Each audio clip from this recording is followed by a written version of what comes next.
Well, good morning, Active Church. How are you? It is great to see you. My name is Mike. I'm one of the pastors here, and we are grateful for this church, and we are grateful for air conditioning this morning. I hope you are too. Hey, we're in the middle of a series called Summer in the Psalms, and we're looking at these writings that are found in the Bible that are about God and are to God. And that song was so appropriate for today, because we're going to be in Psalms chapter 51. And it's a confession, it's an announcement of David. After he made all of these decisions, and he begins to announce to God and share with God that I don't want these secrets in here anymore. I need a second chance. I need a do-over. And I believe that there are people in this room, and maybe you're one of them, that could use a do-over today, that could use a restart, that if you could just go back and maybe do that moment over again, or at least have an opportunity to bring some sort of restoration to that moment, those words you could take back and say different words, or that relationship you could have healing, that things would be better for you. And so today we're going to talk about that. If you want to follow along, if you have a Bible, you can open up to Psalms 51. Of course, we'll have the words up on the screen for you. If you want to use your phone, you can do that as well. Recently, I was in need of a do-over. My family and I flew out of LAX to go to a conference with Pastor Ian and his family to Kansas City, Missouri, which is the mecca of all conferences, right? When you think of leadership, you think of Kansas City. And so we first time going to LAX. We've never flown out of LAX, and so we wanted to make sure that we had everything lined up. So we got somebody to drive us down. James, who led us in worship this morning, he was so willing to drive us down. He's a great friend. And he took our van and drove it home. We had all of our luggage. Everybody had their own luggage and then had a carry-on backpack. We set the GPS up, and when we drove down there, we hit some traffic, but everything was working out. And as we pulled in, I began to think, that was the easiest and the greatest drive to LAX that there ever was. And when you pull up and you park, you know that it becomes like go time, right, when you get to the airport. Because there's security there. They don't want you staying there for too long. So we pull up.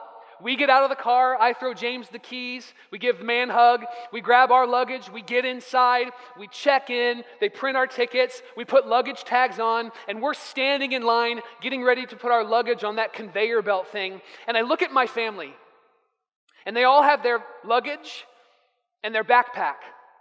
And I pause, and I go, and I realized that I didn't have mine.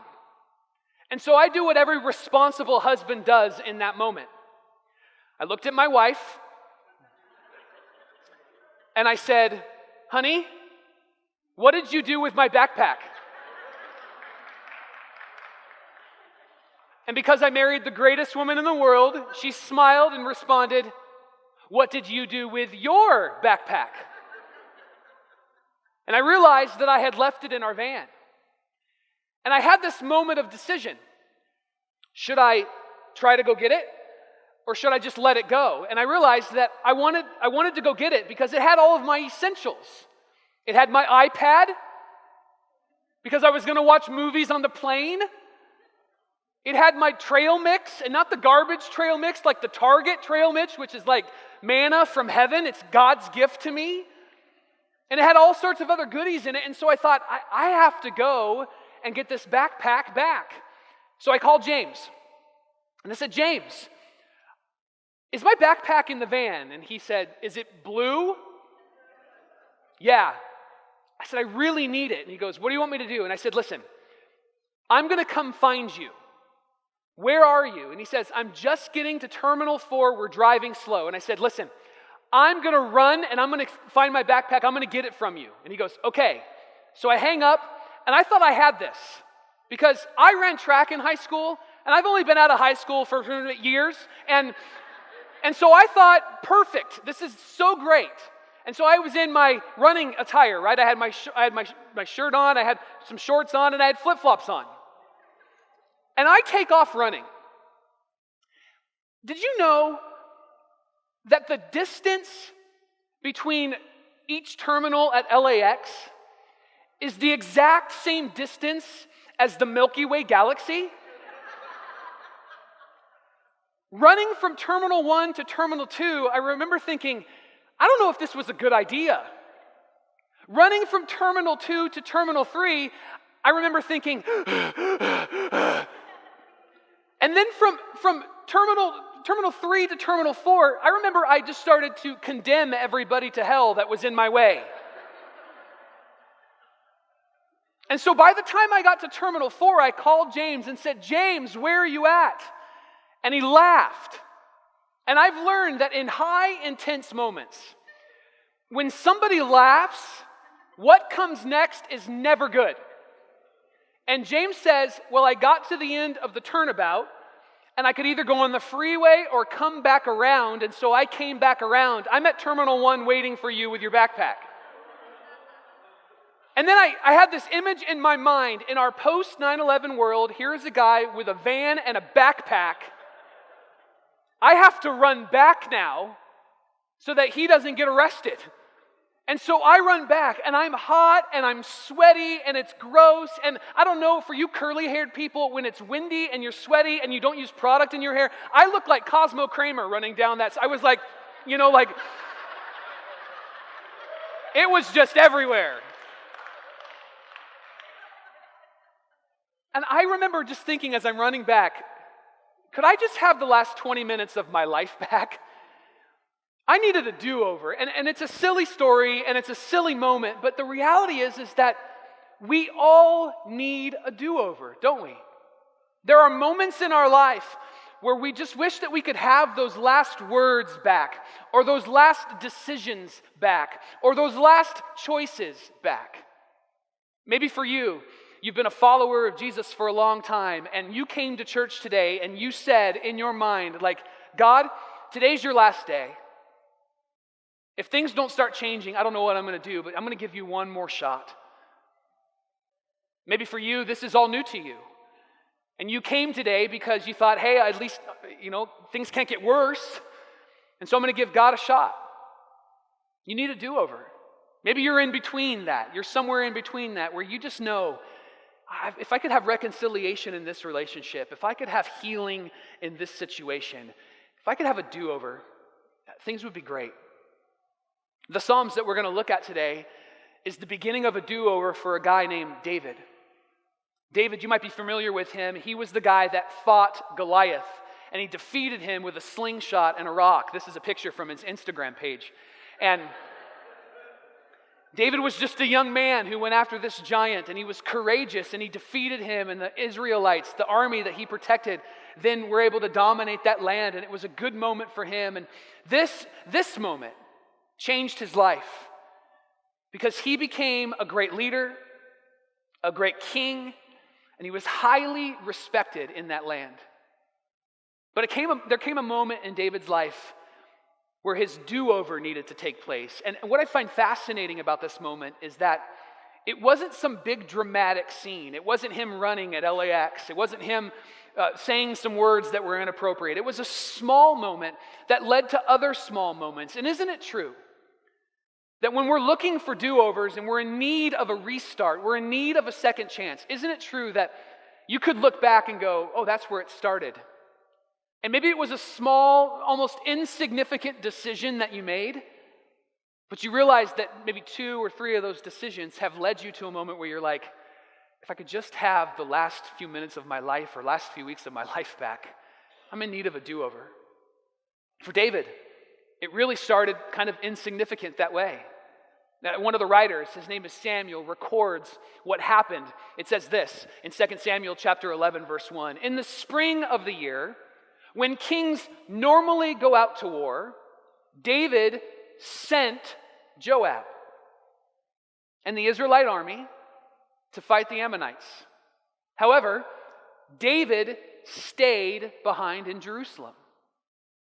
So instead of going, he sent somebody else. Instead of fighting, he stayed. Now, that might not be a big deal. He's the king. He can do whatever he wants. Everybody needs a day off. But this actually led to a few decisions that he makes that lead to a moment where he needs a do-over. If you're not familiar with David's story, it's pretty fascinating. Because while he is sending others and staying back, he begins to get bored. And he's wandering on top of his balcony, and he notices a beautiful woman. And so he sends his friends to go and get her and bring her back to his house. And they spend the night together.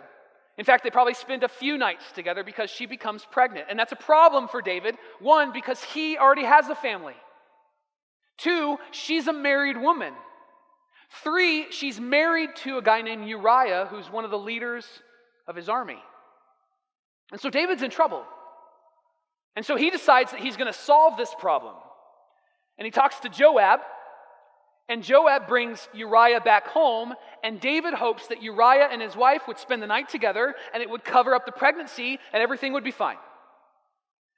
But what he didn't count on is that Uriah is a servant of his men. And so instead of spending the night with his wife, he spends the night outside because he says, if my men don't get to do this, I'm not going to do this. David even goes as far as to get him drunk and sends him back home. And Uriah still doesn't spend the night with his wife because if my men don't get to do this, I don't get to do this. So really frustrated, David then tells Joab, send him back out to fight, and when he's in the middle of the battle, pull back from him and let him die. Now some of you are probably not Bible readers. Maybe you've never opened up the Bible at all, but you hear this story and you're like, man, I should read the Bible.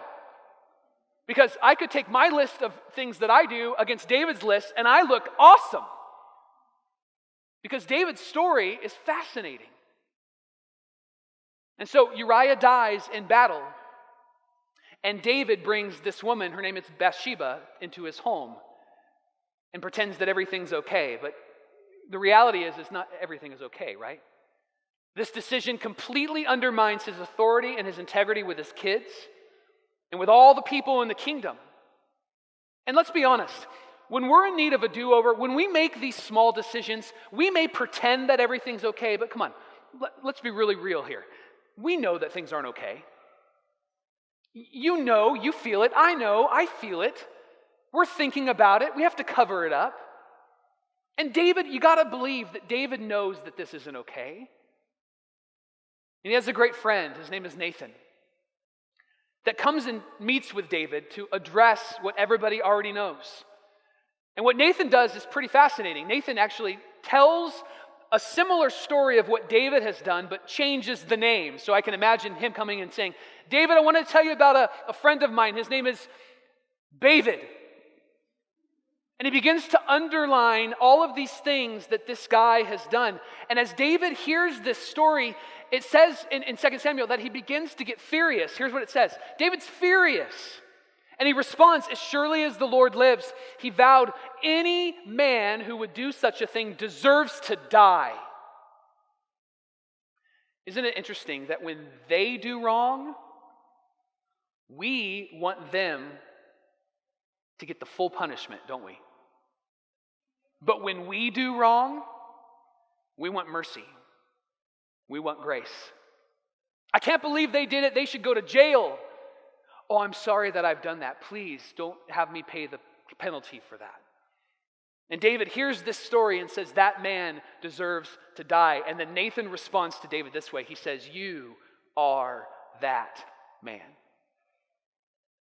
And this is the beginning of David's do-over. Because it says that he then confessed to Nathan, I have sinned against the Lord. See, do-overs begin with this word, confession. Confession. In Psalms 51, it's David's confession. He pens this beautiful poem and speaks honestly about what's stirring in his heart. He leaves nothing out. There was nothing off limits. He understands that in order to find healing, he needs to just lay it out there before God. Because he knows that he's in need of a do-over. My question to you this morning is, are you in need of a do-over? And if so, what would your poem look like? What would your Psalms say? David is just raw and he's real and he confesses before God. Now I know if we took a survey this morning and we talked about that word confession, we would probably get multiple definitions of what confession means. Some of you in here are like, I hope I don't have to confess anything because I don't want people to know what's actually going on inside of me. It's a scary word. If you have a Catholic upbringing, it represents this. If you have a Protestant upbringing, it represents that. If you have no church representation, maybe it represents something completely different. And so what I want to do today is I want to talk about that word and what it means. So let's talk about three things, actually. What is confession? How do we confess? And then one of the most important ones is why we confess. So let's talk about the how. Let's talk about the what for a moment. What is confession? Well, the word that David uses is actually a Hebrew word, and the word is yadha. It's a fun word to say. You almost sound like a samurai soldier when you say it. Yadha! And what it literally means is to throw or to cast it away. So the image that we get from this word is that you're taking everything that's in you, you're folding it up into like a little power ball, right? And you're going to just yadha it out. It's almost like Street Fighter. If you've ever played Street Fighter before, Hadouken, and so, but you're taking everything that's in you and you're getting it out. You're creating a space. You're getting that junk out of that space so that there's a place in you where goodness can be filled up. One of my favorite theologians is St. Augustine, and he said this: confession of evil works is the first beginning of good works. And so his picture of confession and the picture that we get of David is that they're saying this, they're announcing this, but it's now leaving a space in you where good things can happen. And here's the reality. You don't have to be a church person to know the difference between right and wrong. There's just something in you that tells you what is right and wrong. I mean, we might argue and disagree on certain things, but there will be a level, there will be a place that we'll get to where we'll both agree, no, that's right and that's wrong. C.S. Lewis actually talks about this. He wrote the Chronicles of Narnia, and he's a great theologian, follower of Jesus. He said this: we all have within us this sense of oughtness that presses upon us. Human beings all over the earth have this curious idea that they ought to behave in a certain way and cannot really get rid of it. This is why, if you have no church background, this is why you have standards in your family. Because there's something in you that says we should have standards. There is a right and a wrong that we should be able to announce to our family. What C.S. Lewis says is that there's something written on our hearts, and he would point to, that's God. The writers of the Bible talk about this often. And they talk about what happens when you go against that oughtness. And they describe it as sin. And sin might be an intimidating word for you. Sin might be a word that you don't like to use. I don't know if I want to have that be told about the decisions that I made. But the writers of the Bible describe sin in a very unique way. They use three different examples of sin. They say that sin is when you've missed the mark. There's the target, you shot at the target, you missed it. There was a standard, you missed the standard. They also talk about sin as there is a better way. You ever have a moment where you're just caught up in junk and you have somebody that looks at you and in so many words, they really summarize it this way. They say, hey, you don't have to live like this.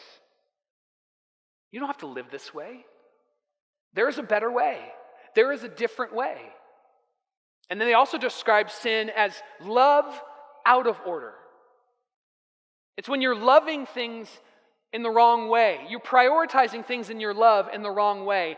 And what confession does is it puts things back into its proper order.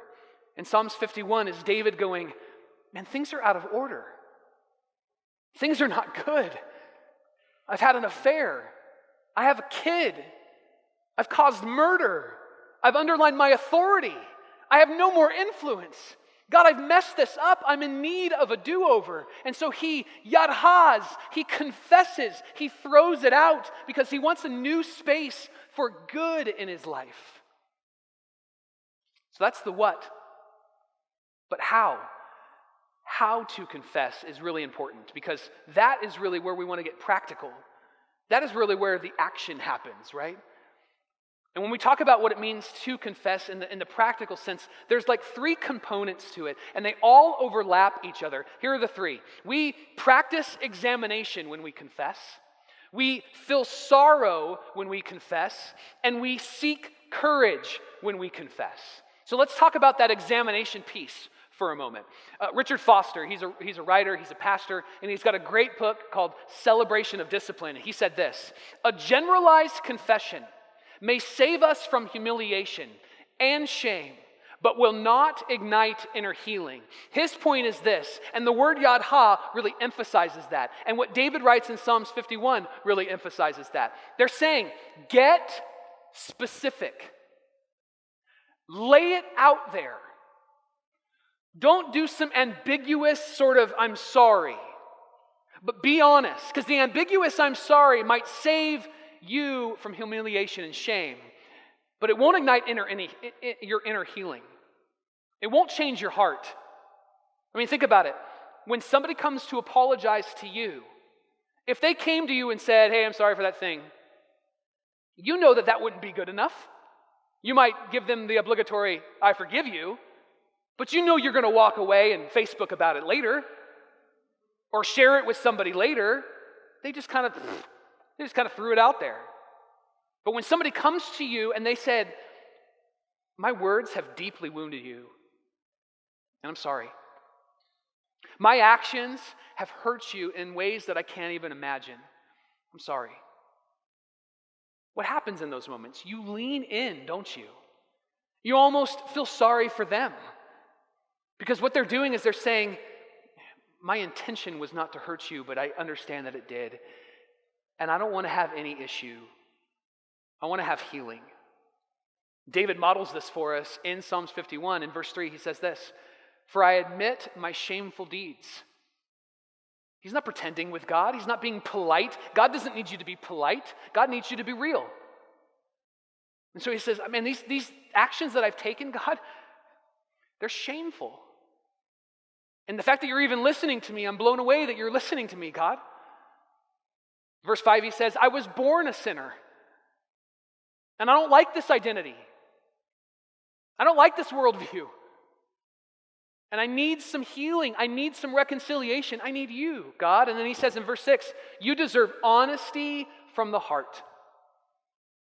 You need me to be real, not give you platitudes and not say certain amounts of prayers and certain words. What you need from me, God, is an honest interaction of, "Here's what I've done. I've acknowledged it. I'm Yad Ha-ing it. I'm throwing it out to you, God." And the great thing about examination is that when you do throw it out, you're not just saying what you've done, but you're also announcing what you want to be. I don't want to do this. I want to do that. I don't want to be like this. I want to be like that. What you're saying is that my condition is not my conclusion. That where I am right now is not where I want to end up. That what I'm saying right now is not what I want to say later. That the actions that I'm taking or the way that I think or the way that I'm a husband or a wife or whatever you are, boyfriend, girlfriend, father, son, daughter, the way that I am now, I want to be better here. And so I'm taking this and I'm removing the junk and I'm opening up my heart because my condition is not my conclusion. I want things to be different for me. Which leads us to the second component of how we confess, and that is sorrow. Sorrow is literally a broken heart. And I know that we can have all sorts of definitions of what a broken heart looks like. But what sorrow does is it wants to get far away from what it's done, and it wants to get really close to what it needs. How many of you have ever gone to a restaurant and got one of these? They're water cups, right? You know what this says? You're cheap, all right? And so when my kids were younger, I'm cheap along with you, all right? When my kids were younger, when Abby was about 4 or 5 and Gavin was real small and we hadn't had Riley yet, we went to a restaurant and we bought a meal and we got water cups. And we filled them up with water and we were eating our dinner and we were drinking the water. And usually with these cups, you have like 2 sips and you have to fill it back up again. And so my 5-year-old Abby says, "Daddy, can I go and fill my drink up again?" And I said, "Sure." And so she goes and she fills up her drink and she comes back and I noticed that her water didn't look like water. Her water had a different color. And you're laughing because you've done this too. And so in the nicest, kindest, most compassionate way, I just said, "Hey, honey," I said, "Mommy and Daddy actually just paid for the burritos. We didn't pay for the drinks, and so that's why we got water. And so just for next time, don't fill it up with another drink, fill it up with water." You would have thought that I told her that I was not her dad. Her eyes got big. Big crocodile tears started coming down her face. She started pushing the drink back from her. She put her hands up and she goes, "I am so sorry. I am not a stealer. I'm so bad. Please forgive me, Dad." And I'm like, "Quiet. People are watching. What are you doing? Like, Father of the Year here." But what she modeled for me at 5 was what sorrow looks like, doesn't it? I don't want that. I can't believe I've done that. Please forgive me for that. I got to move away from it. Every parent in the room, you have to navigate this, don't you? Usually it goes like this. Ow, what happened? He hit me. Apologize. Sorry. No, say it like you mean it. I'm sorry that I did. What did you do? You know, like it's this whole discussion. Why are you leading your kids through that? Because you want them to practice that examination, but you also want them to mean what they're saying to their siblings. You want them to have that sorrow. David models this for us in Psalms 51. In verse 4, he says, "Against you and you alone have I sinned." God, it's against you that I've sinned. I've broken your heart. And you've been nothing but good to me. And now I sit here writing my poem, confessing to you that even though you've been good to me, I have not been good to you. And yet I can still say this to you, and I can still seek your forgiveness. Verse 10, he says, "God, would you create in me a clean heart, filled with clean thoughts and right desires?" Create in me a clean heart that's filled with right thoughts and right desires. And it brings us to the third component of how we confess, which is this word, courage. Courage is longing to live with God. I have a longing to live with God. Because let's be real honest, it takes courage to follow Jesus, doesn't it? It takes courage to practice purity instead of impurity. It takes courage to practice generosity instead of being selfish. It takes courage to love rather than hate. It takes courage to speak softly instead of speaking really with anger. It takes courage to follow Jesus. And David says, "Would you create in me a clean heart, and would you then instill in me the ability to follow you? I want to trust in you. I want you to be proud of me. I want to stand next to you." It was John Wesley, who was a pastor, that said years ago about this idea of courage. He said, "Give me 100 people who fear nothing but sin and desire nothing but God. They will shake the gates of hell and set up the kingdom of heaven on earth." So how do we confess? Well, we practice examination, which leads to feeling sorrow, which leads to a desire to seek courage. Which brings us to the final component of confession, and that is, why do we confess? Why did David write this song? Why did he feel like the need to sit down and write out this poem? Why is this the steps that he's taking? And if you are a follower of Jesus, if you have trusted your life to Jesus, this one's for you, because we as followers of Jesus, we live by revelation, not situation. We live by revelation, not situation. And here's what revelation means. It means that we have discovered it outside of ourselves. It's something that has been given to us. We didn't create it. We can't fix it. We can't do it. It's not within our power. It's something that has been gifted to us. It's been laid down in front of us. And that gift is for everybody. There are just some of us that have trusted in that gift. And maybe there are some of you that want to trust in that gift. And that gift is Jesus. And the revelation that we have is that God came down in human form. He died on a cross for the sins of the world, and he resurrected from the grave to change our life. This is the revelation that we have, and that we are not stuck in our situation, that our circumstances do not define us, but the revelation of what God says about us defines us. A guy named Paul wrote this in a letter called Colossians that's found in the Bible. It says this: "When you were dead in your sins, God made you alive with Christ. He forgave all your sins. He canceled the record of the charges against us and took it away by nailing it to the cross." See, you don't have to work to get God to forgive you. Somebody in this room needs to hear that. So let me just say it one more time. You don't have to work to get God to forgive you. God is working so that you would be willing to seek his forgiveness. And he has worked so hard that he sent his son to die and to rise again. He can handle your business. He can handle our junk. He can handle your mess. And I don't care if you've been following Jesus for a long time or this is the first time that you set your foot in church. Jesus is for you and not against you. The cross of Jesus was for you. The resurrection of Jesus was for you. He is working for you. And he can handle everything that you bring to him. If you live locally, I'm sure that you've seen these animals before. We had a debate in the back if it's opossum or if it's possum. I don't care. And so you might have seen these, and most likely you've seen these either at night or dead on the road, right? They're roadkill. But they're actually really intelligent animals. When they look for places to live, they will actually look for places that are already built up for them, whether it be a cave or a thicket that another animal has created. And when they look, they'll look for footprints that lead into that cave or that thicket. But they're also really smart because when they know that there's something that's in it, they know that it's livable, but then they'll also look for footprints that come out of the cave. Because that tells them that whatever went in has now come out.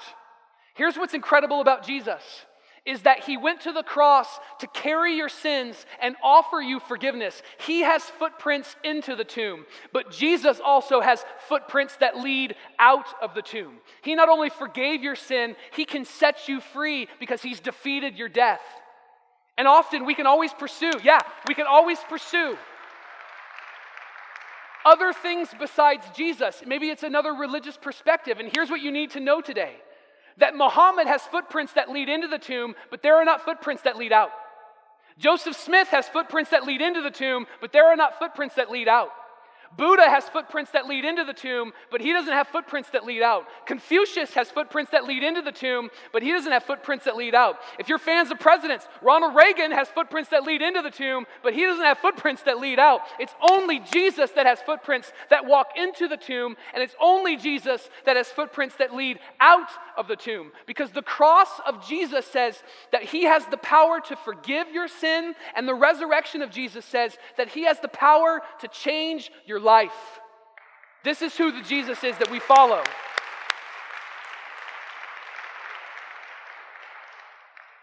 And so you and I have a choice to make. If we're in need of a do-over, what does our Psalms 51 look like? What does our poem look like? One of the men that spent a lot of time with Jesus and was probably the closest, almost like a brother to Jesus, was John. And in response to this idea of confession, John writes this in one of his letters. If we confess our sin, he is faithful and he is just to forgive us our sin and cleanse us from all unrighteousness. He is faithful, which means that he'll do it every time. He is just, which means that whatever the consequences are, you will have somebody with you, and his name is Jesus. Because the truth is, right, when we set off a bomb, we can always bring healing, but we still set off a bomb. And so the just part is that there will be some consequences to the decisions and choices and words that we've said and used and made. And that Jesus says that I will forgive you every time and I will go with you every time. My friend tweeted out this picture just last week. Anybody know what this is? Anybody under 30 is like, I don't know. This is a phone booth. This is where you could make calls when you weren't at home to see why those people that you were supposed to meet at 5 are not there at 5. Now today we just have a text message. Now today we have a cell phone, but this is a phone booth, and you'll notice that it's pretty trashed. And his comment was, something that was so significant just a few years ago is now a complete waste of space. And I believe that there are many of us in this room that feel like the broken phone booth, don't we? We feel like a complete waste of space. We feel like what we've done is just so beyond what God would want, that he wants nothing to do with us. And so we have announced over our life that we are not good enough, we are not smart enough, and doggone it, people don't like us. And we believe that we're like this, we're just useless. And maybe you know my story. It's very different than Pastor Ian's story. Born on a Saturday, in church on a Sunday. Mom and Dad were a part of the church ever since that I can remember. I was a part of children's classes and Sunday school and Bible studies and all of those things. I had an incredible upbringing.